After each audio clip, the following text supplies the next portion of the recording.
Marianne Livens, je suis comptable fiscaliste. J'ai surtout affaire à beaucoup d'indépendants et je mets en avant la communication avec eux.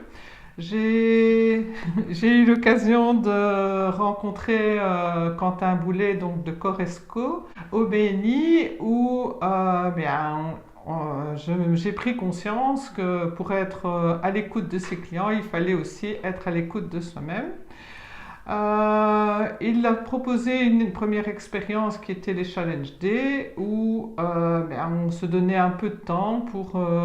se remettre en question et plutôt que toujours penser à sa famille, à ses enfants et à son boulot, on pouvait penser un peu à soi. Alors, je me suis lancée dans les Challenge Day juste pour faire des expériences parce que j'aime bien faire des expériences et que bon, toute expérience est bonne à prendre et puis que j'aime bien de développer la communication parce que je trouve que c'est quelque chose qui est très difficile pour moi et m'aider aussi à avoir plus de confiance en moi et de pouvoir ainsi être mieux dans mon boulot. Quand je suis arrivée au Challenge Day, très bonne ambiance, un petit groupe et j'ai très vite vu qu'il y avait beaucoup d'interactions mais qu'on devait vraiment s'interroger sur sa propre vie, ce qu'on voulait faire de sa vie, comment on voulait la diriger et vers quoi on voulait aller. Donc ça permet quand même beaucoup d'interrogations et de définir et d'écrire en quelques mots qu'est-ce que je veux faire de ma vie. Et puis, par tous les petits exercices et par les échanges qu'on a avec les autres, on sort de là libéré parce qu'on retrouve une énergie énorme et bon, on a bien redéfini son objectif, donc on sait vraiment, allez, maintenant, je veux aller vers ça et c'est mon projet et je veux arriver à m'écouter et arriver à ce que j'ai envie de faire.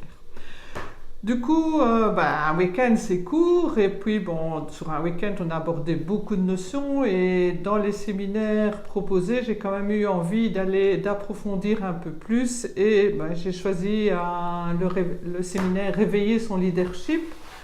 parce que bon, il y a toujours cette notion de leader, de par rapport à mes clients, de pouvoir bien les diriger, par rapport aux enfants, les diriger aussi. Et donc voilà, je suis arrivée au fameux week-end où je dois réveiller mon leadership, où je pensais vraiment qu'on allait apprendre à gérer son entreprise, à s'organiser, à communiquer avec les autres. Et j'étais un peu déçue sur les premières heures, parce que le premier jour, on l'a pratiquement passé à parler de nourriture, de respiration, de pH, de jeûne, toutes des notions qui pour moi, se nourrir, je mange bien, respirer, je respire. Bon, je ne voyais vraiment pas le lien avec le leadership. Et c'est peu à peu que j'ai compris qu'en fait, le leadership, c'était aussi très important d'apprendre à se connaître et à se gérer. Et tout ça, je veux dire que ça a plus fait de chemin dans mon inconscient que dans mon conscient. Parce que bon, je suis nature battante, je suis très active, positive, bon, dans le concret, et je m'en sais que tout était question de volonté et de s'organiser, et puis que bon, voilà. Mais j'avais un peu oublié que